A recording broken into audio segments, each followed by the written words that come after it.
We're pulling you out of our current timeline and bringing you to the present. Our visas are expiring, and so Kinsey is off to discover her next adventure and meet her niece for the very first time. And we're traveling to our home port to take you into the past.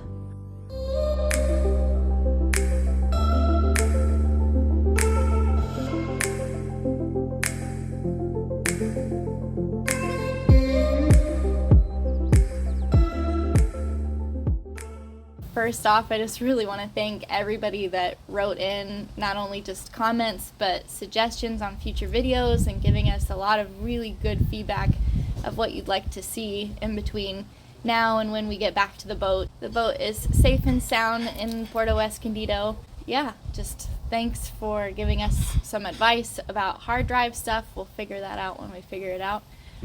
And I can't get back to every single one of you that wrote because there was so much good feedback, but I'm slowly making my way through it. So don't think I'm ignoring you. And I really appreciate it. And I think also, regardless of what we have to do, we'll eventually restore the data, at least from the hard drive, so we can still make videos with that footage. I mean, I don't think that's off the table at all. Like, we're going to make it happen. It's just might take a little while. So this is the in-between. But it also gives us an opportunity to actually tell you more about us, how we met, how we got into sailing, mainly how Garrett roped me into doing all of this, and how long we've been together. So yeah, it seems like we threw a few ideas out. It seemed like people were pretty into this one, the kind of the story of us kind of deal, talk about a little bit about how we met, but since it's a channel about boats and sailing, talk about the boats, talk about all the adventures that we had prior to Red Aviva. And our life is pretty much, it doesn't exist without boats. So pretty much everything that we've done together has been with at least one boat or the next boat in the making. How'd we meet, Garrett? When did we meet? We met, see, this is when I have to make sure that I don't forget dates and times. We met when we were 15 years old in Aruba, in the Caribbean, which is weird. Yeah, it was kind of random, and it was after our sophomore year of high school. Our families happened to take vacation in the same place, same time, and we happened to live in not only the same country, but in the same state, and we were about 5 hours driving distance. And it was a vacation to go, it was a windjammer, so it was a vacation to go on a big sailboat. Yeah. But the boat actually broke down like a week before, and so the company sent out to all the families, hey, you can still come on this trip. Boat's broken, so we'll put you up in a hotel and you can hang out, or we can give you vouchers to go on another trip once the boat is fixed. But then that company ended up going belly up anyway, so that never happened. Yeah, but so it was even another step on like how kind of odd it was that we met. Not only did we meet in Aruba in the Caribbean when we were 15, but also both of our families got that, like, well, you can go or not go. It's kind of up to you. And like both were kind of on the fence, and both ended up going. Quite the random circumstances. And my family are not sailors. Most of my life has not been spent near the water, and Garrett's family aren't sailors either, but you grew up predominantly on the water, like your home. Yeah, we grew up right next to the water, in the back bay in Los Osos. So Morro Bay is the harbor where the marinas and all the moorings and the waterfront, that's what people are most familiar with. But then there's the back bay, like the huge tidal bay that forms that area, which all goes on negative tides. It's all mud flats. It might only be a foot deep in normal low tide, but so it's kind of a big, like 5-minute walking distance from the home you grew up in. No, it was like Stone's 30-second. But it was a great place. That's where I learned how to sail. You had to learn about tides too, or else you'd get stuck in the mud like Reed. Oh, you throwing your brother under the bus already. We're not even 5 minutes in. Love you, bro. But no, it's just a big open space. One of my favorite parts about it was the sand dune. So there's a 7-mile long sand spit that separates the bay from the ocean, and it's just like no man's land out there. Growing up, we used to do all sorts of really ill-advised, dumb things that I won't talk about on camera. But maybe on a later date. But it was we'll a good see. place to do it. Yeah, I started sailing out there in an 8-foot sabot when I was, I don't remember years and dates and stuff too well, but I was a kid. And I saw the corner of this sabot sticking out of the hill. It was kind of this sand dune covered in ice plant, and I saw the corner of this little boat that was sticking out, and it was all covered in ice plant. So I went and I knocked on the guy's door, like, "Hey, is that your boat?" He's like, "Is that thing still there?" So I'm like, "You want to sell it?" He's like, "Oh, it's my son's boat. He's in college, so let me give him a call." Gets back to me. Son says, "I don't care. He can have it." So he still had everything in the garage. He still had the mast, the rudder, everything it needed. So I dug it out of the side of the hill and started pulling lines. I put it together as best as I could. I had no idea what I was doing. I didn't know how to sail, but I'd read the book Dove, That Changed My Life, by Robin Lee Graham. 16-year-old, dropped out of high school, sailed around the world. Check it out if you haven't read it. It's an awesome book. So, but I had read that book and it inspired me, and I knew I wanted to sail, and that's what I wanted to do with my entire life. And I'd made that choice already, like, okay, I'm a sailor now. And so I just rigged this thing up as best as I could, launched it out into the bay, and I had a wonderful downwind sail out in the middle of the bay. It was great. And then I figured out that sailing upwind is very different than sailing downwind. So I floundered out there for a few hours until I figured it out well enough, and, you know, eventually made my way back, and then I was just hooked after that. Started just going, finding my way to the Morro Bay Yacht Club on the weekends so I could hope to jump on one of they did Lido 14s and 16-foot day sailor regattas on the weekend, so I just hoped to get on a boat as crew eventually. After doing it long enough, eventually one of the guys' crew didn't show up, so I hopped on a Lido and I started crewing for him every weekend. And then got my Lido 14 from him because we were sitting talking at the lunch break, and I talked about how much I wanted a Lido, and he's like, "Well, I have a Lido, you can have it, but don't get too excited." He had bought it for parts years ago, and he had taken, a bunch of stuff for his boat. You figure out how to replace the missing parts. Yeah, and didn't you're have good a to go. rudder head, a center board, didn't have sails, and it had a couple feet of mud with an entire garden growing in it. But so from the very beginning stoked. of Garrett's sailing career, it has been restoration or finding out different ways to use things. Like I remember you telling one story of how you needed sails, but you couldn't afford proper sails and couldn't find used ones for the boat, so you just used tarps. Oh, yeah. Yeah. Yeah, that happened a lot. So he's been really resourceful from the beginning. And what's funny is when we first met, Garrett was so quiet, and I was a chatterbox. Like, I hardly remember you telling me too much about this whole sailing world until we really started to see each other. And I should have known even then, because you were building a boat in your mom's backyard when we met. Yeah. At the time I was building a 21-foot, it's like a dory style gaff rig cutter, all in plywood.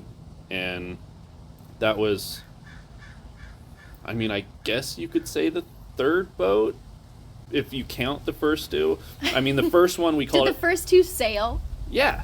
Okay. Well, we'll count them. The first one, first one called the Crapamaran, because it was built out of old abandoned kayaks and a platform with 2x4s and plywood, PVC mast, and blue tarp sails. It floated and it sailed though. The second one I called Old Ironsides because it was. And these are both kind of self-designed, right? Oh yeah. Yeah. Yeah. Very, very much so. So the one you were building in your mom's backyard when we first met was the first one to plans. That was to plans, because after I built Old Ironsides, she was 19 feet plywood, little cutter, and was the most ugly slab-sided boxy thing you can imagine. But I was figuring it out, man. Yeah. I was like, I don't know, 13 years old or something like that, and wanted to build a boat, so started building it. Had a little cabin on it and stuff, but then I wanted to build something that actually didn't look like a floating turd. So I found this set of plans. I think it's from Stevenson's Projects. I think that's what it's called. I don't know if they're still going or not, but We'll look that up. yeah, they did. They make like design a whole bunch of like little trailer sailor kind of deals, but they're cool looking. They're very simple to build too. Mm-hmm. And this was a gaff rig. Mm-hmm. That was the first gaff rig. I mean, the first kind of like real one. I mean, Yeah, let's talk about the real boats. yeah. Things that were built to plans. Yeah, so I think she was 21 feet and gaff rig cutter, and built it in my mom's backyard. I built old Ironsides in my dad's backyard, and the two kind of overlapped. I started building the next one before I finished the last one. Oh, I'm sensing a trend. But yeah, that's Repeat when. offender over But that's here. when we met. Yeah, so when we met, and after the vacation was over, and Garrett had asked while we were still on vacation, like, you know, hey, I really like you. Can we keep this going maybe? She shut me down, like I was being practical. ruthless. We were in high school and we lived in 2 different towns. We didn't even have our driver's license yet. I was like, when are we going to get to see each other? No, you didn't say any of that. You just said, Well, it was all in my head. You should have just read my mind. I asked if you wanted to keep it going, and her reply was, honestly, no. Not because I didn't like you. I just don't see it working. And I was like, challenge accepted. So he called me the minute that he got into the States, and then we planned the first time to go see each other. And I actually took the train down, so that 5-hour driving distance between our 2 more or less hometowns turned into 10 hours on the train. Mm-hmm. And we did that a few times until we got our driver's license. And then because Garrett was in independent study, which is like the next level up from homeschool once you're in high school. Yeah, And so you had a lot more free time than I did, Mm-hmm. so you came up to see me quite a bit. So yeah, I left the public school system in 6th grade. I could not do it. I loathed everything about it. The routine, the same thing every day. Most of the people that I went to school with, like, it's nothing against it. I couldn't find anything that everybody else found important. I couldn't find it important. It just didn't work for me, and the whole system, it just didn't work. So I left out of necessity and For your own sanity and went into soul. independent study. So I did that after 6th grade. I think the story is not uncommon to, if you don't fit in school, it doesn't mean it's because you're dumb. It's just that form of learning doesn't work for you. Because I remember you always telling me how bad you were at math, and yet you're building this sailboat in the back of your mom's yard, and it's all these complex angles, That's and not you're cutting math. That wood, just makes sense. and that's exactly what you'd say, and I'd be in there doing my calculus homework while you were working. That doesn't make sense. And building the boat just works in my head. that just goes. There's no yeah. yeah. So we Try came, to do algebra too? No. yeah. And I think just before we decided to move in together was when we bought our first boat together. Mm-hmm. So you had finished the Vacationer Mm-hmm. and sailed it a few times, Mhm. and then sold it because it was more like a lake boat design, and you were like, let's go sailing in the ocean. I'm ready Yeah. to go beyond the breakwater Mhm. and keep going. So Well, I mean, I took that beyond the breakwater. Not Yeah. advisable. yeah, Harbor Patrol still remembers Garrett. When we came in last year with Red Aviva, This was like July, so a little over a year ago to the current date. And the Harbor Patrol still remembers Garrett. And I mean, so I used to sail my Lido 14 out of the harbor frequently when they hoisted the full gale warning. It's not that big of a deal. I you mean, were it's just only hoping that Morro they were Bay. busy and didn't see you. Morro Bay is only, I think, the third most dangerous bar on the West Coast. But yeah, they still comically will point out that, no, I will never forget you, because I always had to make sure, like, if we were about to close the bar to exit the harbor, you'd probably be trying to skip out. And we'd see you in your little boat and just, like, have to go power out to you. Garrett, not today. I think it's awesome. I like the thrill, what can I say? So this is also why Morro Bay is Rediviva's home port, and it was very awesome for us to have been back there last year. And we've had 2 of our other boats there, but we're getting ahead of ourselves. Boat number 1 that we had together was Black Pearl, and we were 17. I think I just inhaled a bug. Yeah, found her on Craigslist, and at the time I was working as a sailing instructor at the Morro Bay Yacht Club, and I was hostessing at a sushi restaurant, and I didn't even like fish. I didn't eat any seafood when we first met. Garrett's just been expanding my world one step at a time. So yeah, we were both working, and Ruth was still up in Napa. She had moved down, but found this boat. And of course, because it was a boat in our price range, it was the perfect boat. Very nearly in our price range. Well, it was like $1,000 out of our price range, but the guy that sold it to us was super cool, and I was able to negotiate like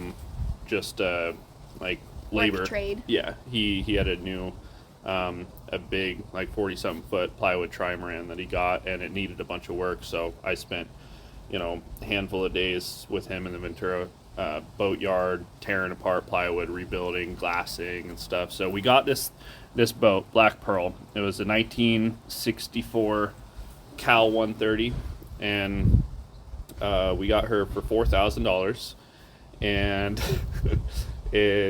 there was really not much of anything. I mean, no running water, no ice box, sails from 1964. Yeah. Of only slightly partially running outboard that only ran at the times when you didn't really need it that much, and never ran when you needed it. And the first time, because we bought the boat in Santa Barbara, and the first time Garrett ever takes me sailing, it only lasts, I don't know, for the first, like, third of our trip, maybe. It wasn't even that far out of the Santa Barbara harbor. No. So we were left to the whims of the sea at the time. And it was a great learning lesson. It didn't run me away.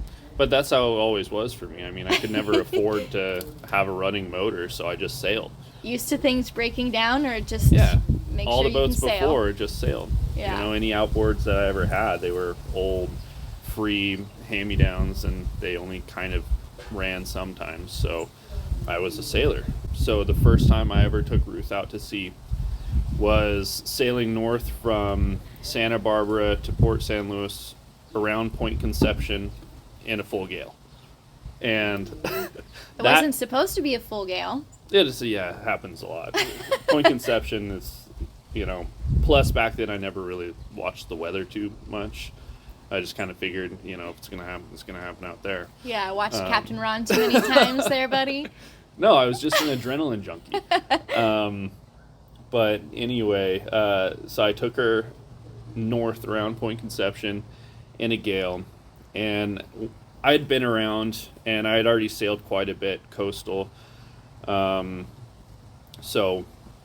I was still green, but I wasn't. I had experience. I'd been sailing for a long time. And when it started to build, and it started to build more, like, okay, here we go, Point Conception. That's what it does. So eventually I just asked Ruth to go down below because I needed to take care of the boat, and I didn't want to worry about Ruth. I didn't want to worry about you falling overboard. It was your first time at sea. So she's handling it fine, you know, not freaking out. Just, okay, she goes down below.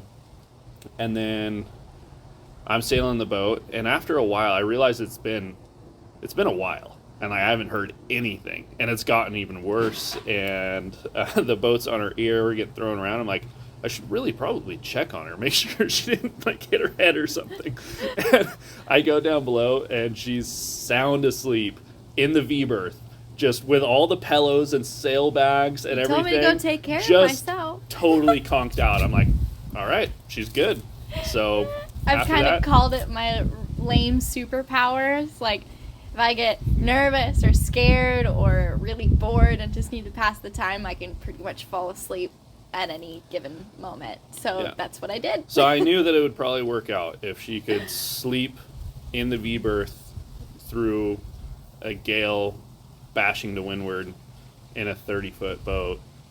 And then the following morning, we were becalmed. Mm-hmm. And again, no engine at this point. And I remember us like looking, we had like one of the old handheld GPS, Mm-hmm. and we had drifted backwards 0.5 miles in like a 20-hour period. And we're like, we're definitely not getting any closer. We've actually gone backwards. So I guess I got the high adrenaline part of like kind of being in rougher water and some stormy conditions, and then the complete opposite where you kind of just have to sit with yourself or whoever else is on board and chill. After that I convinced her, I mean, obvious, because it was such a wonderful trip. Didn't take any convincing at all. Pleasure cruise. But after that, I convinced her that it was a good idea to sail to Mexico. And so as soon as Ruth turned 18, she moved down south to Central Coast. And you were still working at the yacht club full time and also prepping the boat to go. I worked as a sailing instructor at the yacht club 6 days a week. And so every day after I got off work, I would drive out to Port San Luis and kayak out to the boat and work on the boat until it was too dark, and then wake up at 7 a.m. and do it all over every single day, just trying to get the boat ready. Yeah. And I had finished high school. My last year of high school, I did the independent study thing that Garrett had been doing, so I was like, this is amazing, and ended up finishing my first year of college at the same time. And then when moved down here to the Central Coast area, I finished my second year of college. And when Garrett had brought up this, like, let's sail away to Mexico idea, I was able to find the very last course that I needed. I found being able to do it in accelerated term, but Garrett had to leave with the boat like a few weeks before I was done. So Garrett's dad actually drove me down to meet him as soon as my course was over. I took my final early, so I was able to knock that out. You met back up to me in Santa Barbara, right? Yeah.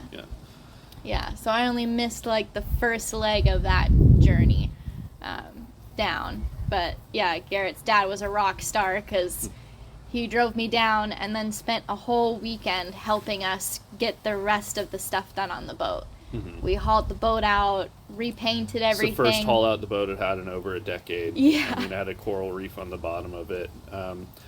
Yeah, we tried as best as we could, you know, to get the boat ready. I mean, she was structurally sound, and I had grown up learning how to sail with nothing, so I knew I felt a spider on me. Ugh. I don't see one. I don't think it was you'll that see big. It was huge. It was a tarantula. Whatever. We tried to get everything that we could done on the boat, but also back then, it was mainly just hull, sails, rigging, like making sure the boat is sound, structurally sound, the rigging was sound. We redid all of the ports, and you were in the middle of repowering the boat. Yeah, everything else we weren't too concerned about because I just never had it.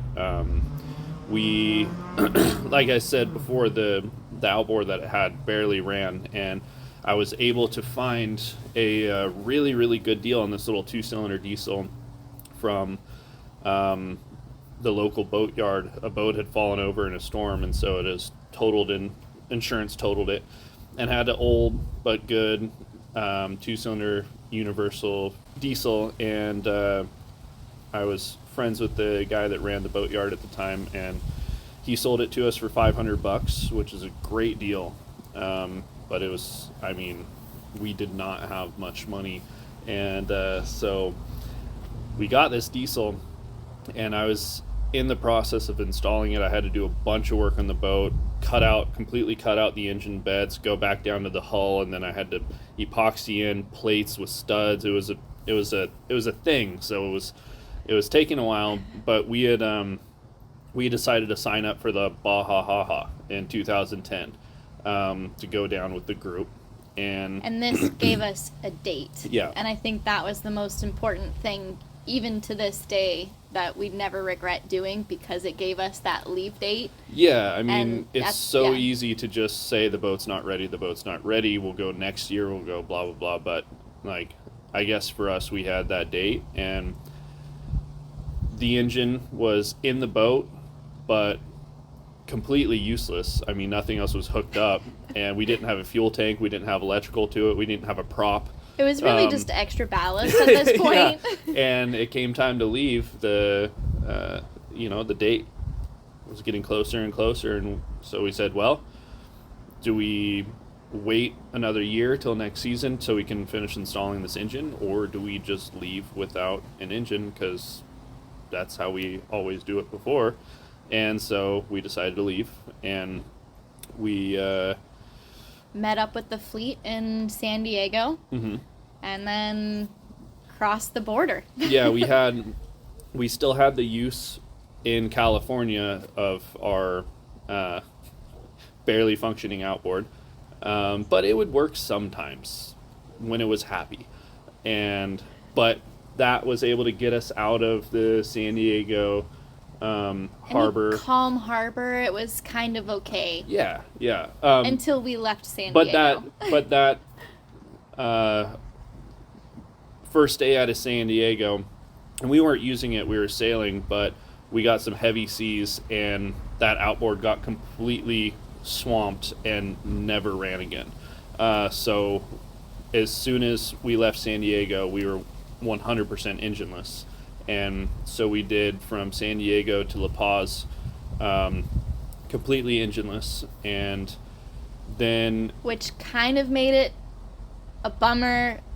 Like, in the moment, it wasn't too bad, but what was the biggest bummer is that we did sign up for the Baja, which at the time I think was just shy of 200 boats were in this fleet, and we watched everybody else just disappear over the horizon, and we were so far behind.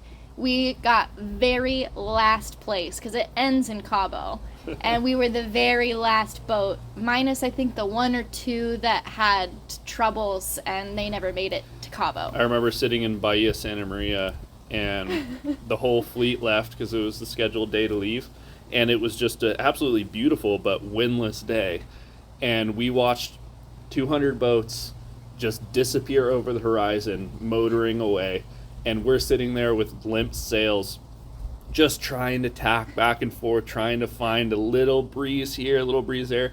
It took us all day just to get outside of the bay. Yeah. But that's how it was. I mean, you know.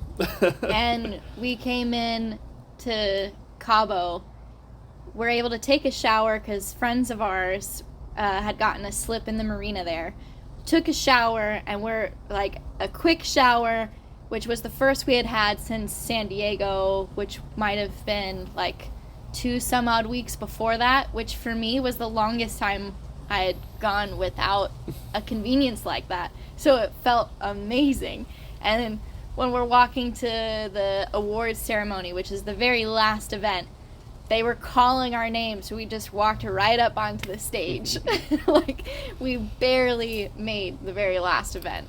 Yeah, so then we kept sailing, sailed around to La Paz, and once we were in La Paz, we were able to, the cruising community is so awesome. We were able to, trade, barter, hunt down, and find enough parts to get the diesel engine that we had half installed in the boat to get it up and running.